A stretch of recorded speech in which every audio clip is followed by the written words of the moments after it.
Գյուրջան Կասկադ, ցանկացած համեմատություն մեր օգտին է։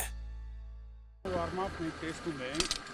որ իշխանությունները, ինչքան նախընտրական քարոզարշավի վերջին օրերին գտնվում է իր վերջին սղաձգումների մեջ, այսինքն ըստ էության քննչական գործողություններ են անում, փորձում են շոուներ սարքել եւ ըստ էության որոշակի դիվիդենտներ շահել, բայց գյումրեցին ամեն ինչ հասկանում է, գյումրեցին գիտի, որ այս շոուները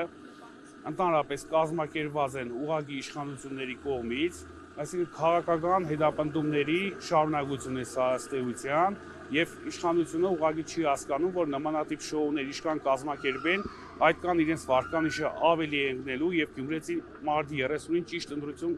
իրականացնելու է։ Տեղեկացնեմ նաեւ, որ նախնական տեղեկություններ կան, որ պարոն Գրիգորյանի տանը եւ այս պահին կատարվում է խոզարկություն։ Ես չեմ կարող ասել, որևիցե պաշտոնական տեղեկություն չեն հաղորդել, ըստ էության փակ է գրասենյակը, ես ներկայացել եմ որպես լիազոր անձ, որպես ավագան ու գործող անդամ, նաև որպես թեկնածու եւ որևիցե պաշտոնական մեկնաբանություն այս պահին չկա, որևիցե տեղեկություններ չեմ կարող հաղորդել։ Միանշանակ քաղաքական հետապնդում է,